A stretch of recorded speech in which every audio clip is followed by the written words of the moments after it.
Welcome to Spotlight on Schools. I'm your host, Jim Strauss. In recent years, we've witnessed a general decline in graduation rates and a crisis declared in the Rochester City School District and other urban school districts in the state and across the nation. On the national level, we've seen President George W. Bush institute the No Child Left Behind legislation, followed by President Obama's Race to the Top policies. This has led to Common Core curriculum being formulated in Washington and rapidly adopted and implemented, many say too quickly, in New York. All of this in an attempt to rescue what many see as a failed educational system. Some view teachers' unions as roadblocks to effective school reform at the national, state, and local levels, while others look to the unions as willing partners in the ongoing process of reforming the institutions which educate our children.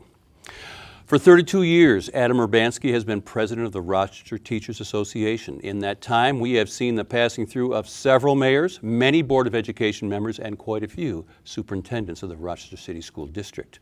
It's my pleasure to welcome Dr. Adam Urbanski to Spotlight on Schools to talk about the role of the Rochester Teachers Association in the past and into the future. Welcome to the program. Thank you very much. Okay, on April 7th, you were a panelist on the televised town hall panel sponsored by Channel 13 entitled Your Voice, Your Future, Your City Schools. Now, the handout at the door had this biographical sketch of you, and I quote, "A former high school teacher and college professor, Adam Urbanski has been a national leader in education reform. He is president of the Rochester, New York Teachers Association and a vice president for the American Federation of Teachers. A native of Poland, Urbanski immigrated to the United States in 1960. He holds a Bachelor of Arts in Political Science and a PhD in American Social History, both from the University of Rochester." That sound about right? It's about right. I recognize that. Okay, any qualifiers you want to add? Yeah, I mean, I was also a graduate of local high schools. I attended Franklin High School. I essentially got to teach in almost every school from which I graduated. Oh, what did you teach? When I was a full-time teacher, I taught social studies at Franklin, then East, and then at Marshall. And after 12 years of full-time teaching, I was elected to be president of the Rochester Teachers Union and have held that position since then. What was it that motivated you to get into unions? Well, you know, probably more than anything else is the fact that I grew up in a different part of the world. I grew up in communist Poland. I grew up while we escaped from Poland. And for nearly 4 years in a dozen countries and 7 languages, tried to find our way to America. And when we finally did, by the way, everywhere I went to school before coming to America, teachers and education were so valued and so honored that a teacher had the same respect in Poland that any mayor would or any governor would. I mean, teachers were the only ticket out of poverty, the only ticket to success. So they were very much respected. When I came to America, I noticed even as a student that schools are not valued enough, that education is not valued enough. And then when I became a teacher, I quickly realized that, yeah, teachers are essentially not valued enough. And so I made myself available. I became a strong critic, not only of how teachers were treated by management, but also how they were represented by their union. So my colleagues at Marshall High School at the time signed a petition that essentially said, put up or shut up. Do something about it or stop complaining about it. So I allowed myself to be a candidate, and I actually prevailed the first time I ran for the union presidency and have been re-elected since then, I think 15 times. Well, it looks here, if I do the math right, about 7 years into your tenure, that is about 25 years ago, something happened. The famous or well-known controversial 1987 contractual settlement, which substantially increased teacher salaries in exchange for additional responsibilities from teachers. And that's how school-based planning came about. That's how teachers started taking ownership of how the school performs. That's how teachers started actually monitoring the quality of their own ranks through peer review. In other words, teachers agreed that anyone who's not doing the students any good is not doing the rest of us any good, and they either help them to improve or we counsel them out of the profession. And it's a model program that continues to this very day and has been written up by the National Commission on Teaching America's Future as an exemplary program for promoting teacher quality and teacher opportunities in our schools. Okay, two other points about that.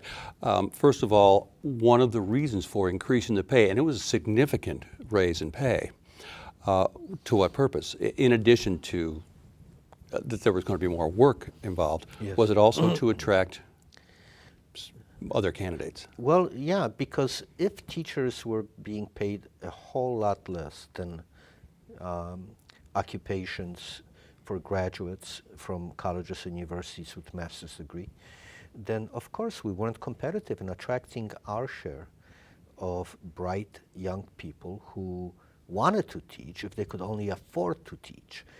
And so when we increased substantially the salaries in 1987, indeed more people came into teaching, even from other professions. We had some attorneys who actually came to teach social studies, quit their jobs as lawyers and came to teach social studies. We had people in the healthcare industry come and teach biology and other subjects. So I think that it did have their effect. And then it had a domino effect because other school districts, wanting to remain competitive, started paying teachers more. And today, Rochester's teacher salaries are about average in a county and in New York State. Mm-hmm. Yes, I thank you personally for my salary, which went up considerably. Now, there's another aspect also as part of the responsibilities of the teachers. One of those was to have more parent involvement. Part of that was to go out and contact parents. Was that not true? Yes, that's true. That was part of a program that we agreed to more than 25 years ago called home-based guidance. So essentially, every child had an adult who was responsible for that child, typically a teacher. And that teacher met first thing in the morning with the children, when the children got to school, and then saw them during the last period before dismissal. And in between, teachers agreed to make home visits to schools, not every day, but regularly. When we ran into problems with that, there were incidents where teachers were put in jeopardy in some areas and in some cases.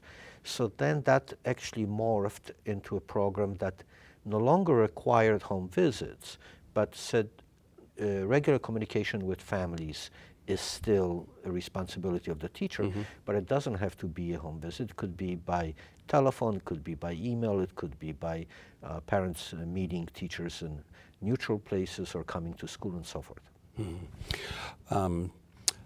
Today, the results are a bit spotty. You mentioned that the financial incentive now has come back to the pack. There's less parent involvement. Does that peer program still exist? I don't hear about that much anymore. You mean the peer review program Yes. of teachers? Yes.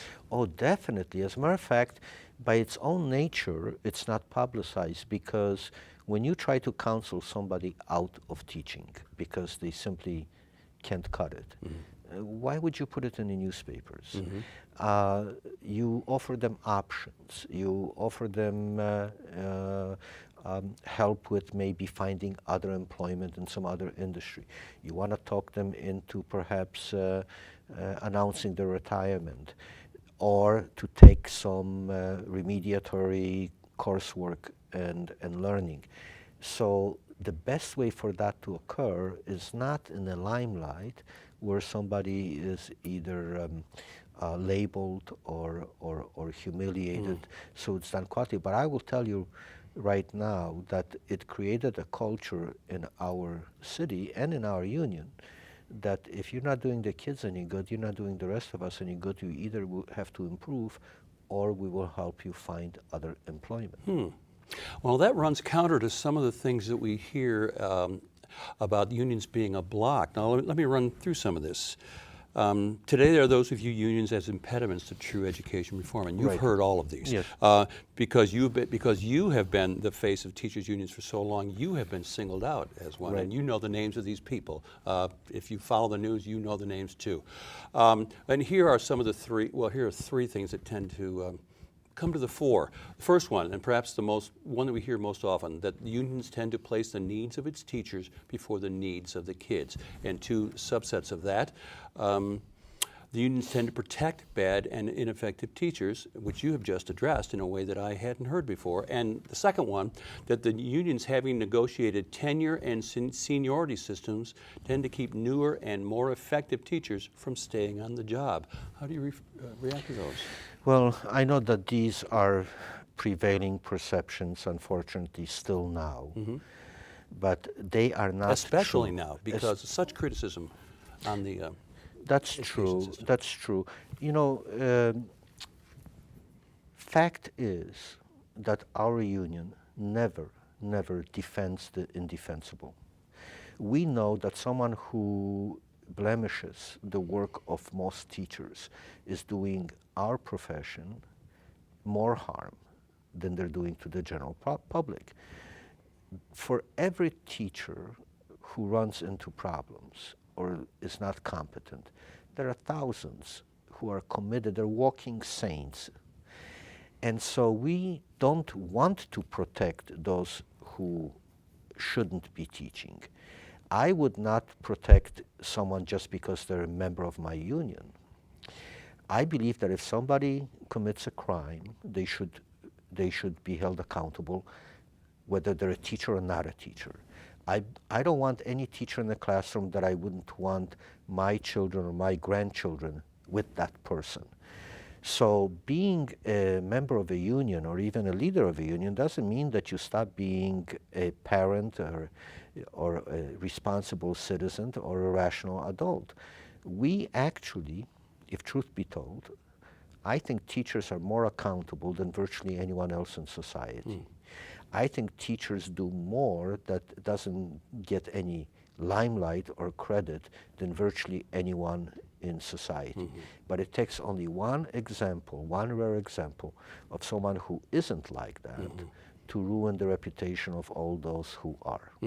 There was an example at the town hall of a mother who came to the microphone and addressed you, who said that she had brought, I'm not sure whether it was charges or an accusation against a teacher, and she said that you had a lawyer for that teacher and she couldn't afford a lawyer and that teacher was still teaching.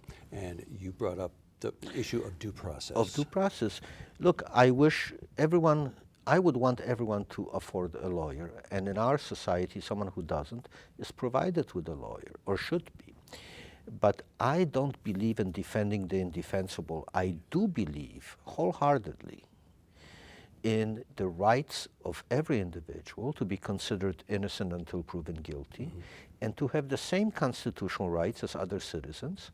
Every teacher should actually have their day in court, no matter what the accusations are. In some cases, these accusations are not correct. And when they are not correct, sometimes they leave. You see, if a teacher is accused of something really awful and then found not guilty, they're never really viewed as innocent. It really ruins them as a teacher. And I believe that everyone should have their day in court. That's what our union believes. Okay. Well, we're at the halfway point. That went pretty quickly. We're going to take a break here. When we come back, we're going to talk about the role of unions in the future. We're going to talk about Bojan Vargas and the relations with the union. So don't go away. Okay.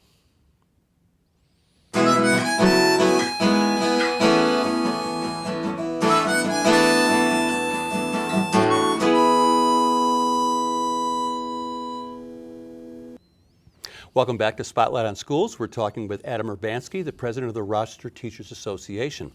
We're talking about the role of the unions. Unions were originally formed to protect the interests of its workers, in this case, the teachers. You have said in a conversation with me that you see that the roles of unions have to change. In what ways do you see that? Well, now that unions are pretty well accepted through most of the country, and now that they have actually achieved some sense of parity or fairness, mostly because of collective bargaining agreements, I think unions have to recognize that, and particularly in this case teachers, that teachers will do well, their members will do well, only if students do well. And that no community either would nor should long tolerate a disconnect between the two. In other words, if students do well, most communities will give their teachers whatever they need and whatever they deserve. If students don't do well, most communities will resent that and begrudge teachers even the necessities for a good education. So ultimately, the best way that a union can serve its members is to help its members increase the chances of being more successful with the students. This is why the RTA, and I personally, am so involved in educational issues. When they come to us to assist with improving schools, improving teachings, we don't say, well, that's not what unions were formed for. We say we want to be partners, and we want to bring to the table the collective wisdom of teachers. Nothing else matters more in education reform. Nothing is more promising than the collective wisdom of teachers. You use the word partner. When Bohan Vargas became superintendent of schools, first as interim 3 years ago, then permanently the year later, one of his first accomplishments was to settle on a contract with the union. It seemed, at least to me and to many people that I talk with, like the beginning more of a partnership with the union at a time when there are obviously going to be many changes in the district, two of which it seemed like we were headed towards a longer school day and a longer school year, two obvious contract issues. That would affect teachers as well as students.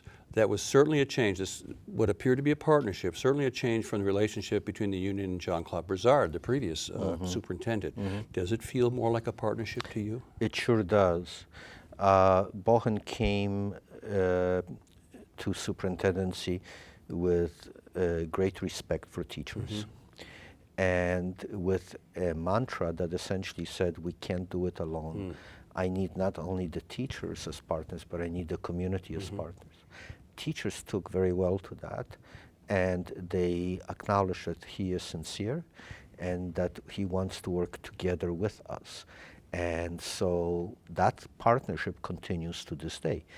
Even though there are a lot of frustrations, teachers are often disenchanted, but the source of their frustration is largely the state capital and the national capital. It's the federal and state policies like APPR, which stands for Annual Professional Review of Teachers. Okay, we're going to get to that in a few minutes. Yeah, or the Common Core Standards.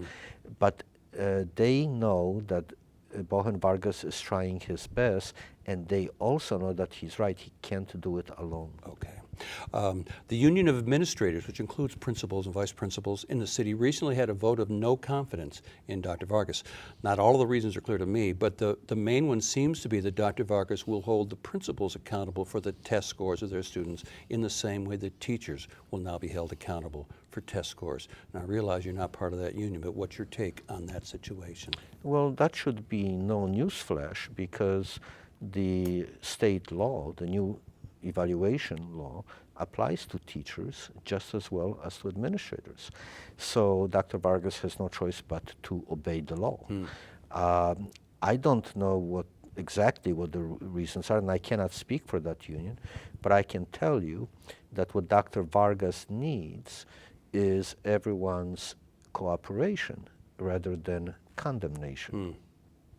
Okay, well, let's move on to test scores now. Okay. A March 10th article in the Democrat and Chronicle announced that the RTA was filing a class action suit against the New York State Department for, as it put it, alleged failure to account for disparate student poverty levels in statewide teacher ratings, end of quote. As a background, last year was the first year that state exams were given at various grade levels based on the Common Core. Everyone knew the scores were going to be low. The state told us that. The standards had been raised. The materials sent to teachers were incomplete and they were not, what materials they did have weren't set in a timely manner. And yet these test scores would be used as a major component of a teacher's APPR, that is the Annual Professional Performance Review. And for the first time, this review really meant something for all teachers, not just the non-tenured ones. I have 3 questions for you. First of all, what were the stakes now for this teacher review? And how did the Rochester students perform? Now, most people know this, but compared to the suburbs, which is the basis for this lawsuit. So first of all, why were the stakes now greater for these professional reviews? Well, because you could actually be labeled or be rated as less than effective on shoddy grounds. This APPR, this new state law about teacher and principal evaluations, is simply junk science. It's not valid. And yet it has tremendous consequences for people's professional careers. And let me tell you this much. City teachers are just as credentialed as suburban teachers. There is no reason to believe they're less dedicated or less caring. And yet, if you teach in a city of Rochester, you're more than 25 times more likely to be rated as less than effective than if you taught in Webster or Penfield or Brighton. So anybody who thinks that the problem is the teacher, I have a proposition for them. Let's swap teachers for a year. Let's swap city teachers with suburban teachers for a year to see if we get better results. Everybody knows, including suburban teachers, that that's not the problem. The problem is neglect of our children by this community. The problem is concentrated poverty. And yet, the federal government and the state government is proceeding as if the assumption were that we need to fix the teacher and then everything would be okay. Okay, the results of the test were 35% of Rochester teachers scored either one of the 2 lower categories. Only about 4 or 5% were rated ineffective, but more than 30% Were rated emerging. Rated right? developing. Now rather. we had nationally board certified teachers, exemplary teachers, acclaimed teachers, accomplished teachers, teachers that you wish you could put your children in their classroom, teachers that you wish you had when you were in a school, and they were called developing after 30 years of teaching. That is shameful. It's shaming and it's shameful. And we have filed a lawsuit against the state education department alleging that the results of this assessment are in and of themselves an indictment of the process, and that we want all those tests or those ratings to be nullified, and we want a real professional evaluation for teachers like we have for other occupations. For example, if a physician isn't rated by whether or not you decide to have bad habits or whether or not you survive a disease. A physician is rated on a basis of her or his performance and demeanor and ethics and so forth. Teachers to be rated largely by actions of someone else, and especially tests that are not valid, not connected to something that we had sufficient preparation for, is just patently unfair. That 35%, the total of those 2 categories when compared to the ratings in the county, that was, I believe, 2%. No, actually, the average in the county was less than 1%. Less than 1? Less than 1%. Okay. So if you take that, but even if it was 2%, take that, 37% in a city, 2% in a county, what explains that? 2.9% of teachers rated less than effective in 24 other districts surrounding Rochester. Okay. This data came from the Rochester Teachers Association and or New York State teachers data. Right. New York State United Teachers data. Right. So what would explain the huge discrepancy? I think I know the answer. Oh, it's poverty. It's poverty, it's that geography is destiny, and that this community ought to be brave enough to address this question, because there's probably some things we could do to break up the concentration of poverty, or at least to abate some of the ravages of poverty, so that if we could, we have to continue to improve schools so that they be more ready for all our students. But the other half of the agenda is to do what we need to get children more ready for learning. So you are talking early education.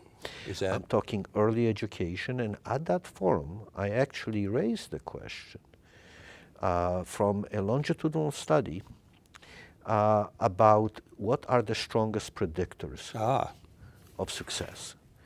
And because everybody thinks that if you only focus on schools, you'll get it right. Well, schools ended up being number 5 on the list of strongest predictors. In other words, there isn't enough money you can give us for us to take care of it all by ourselves.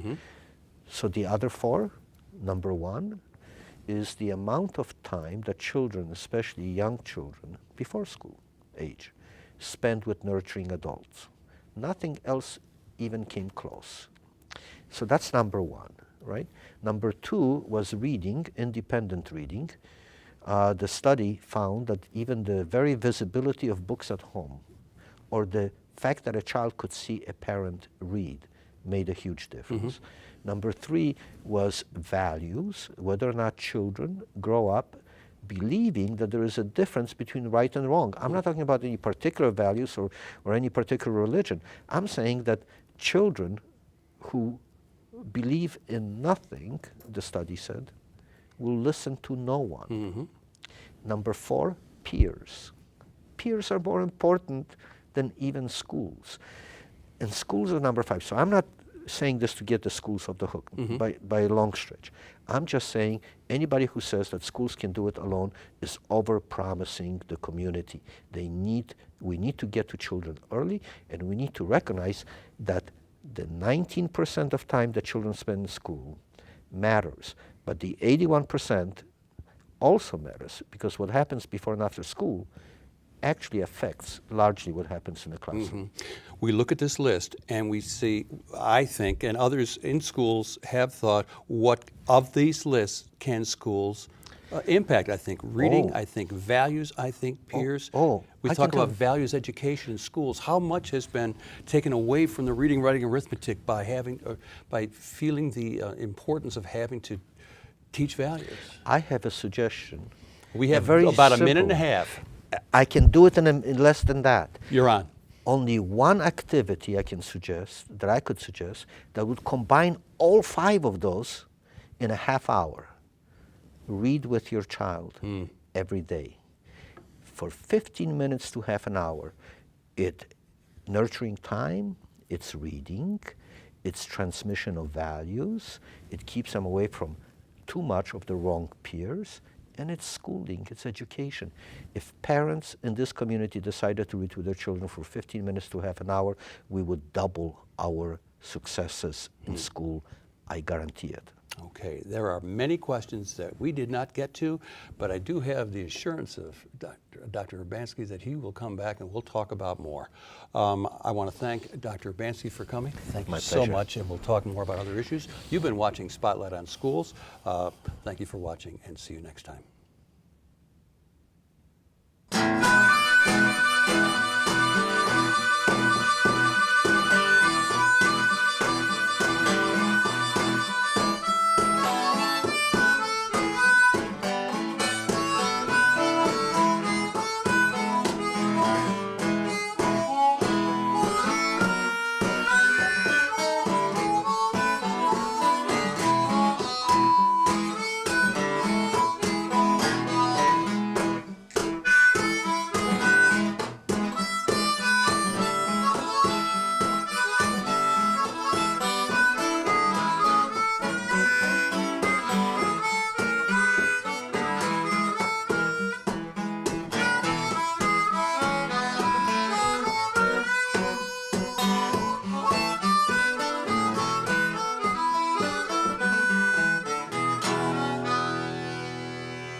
Let's go.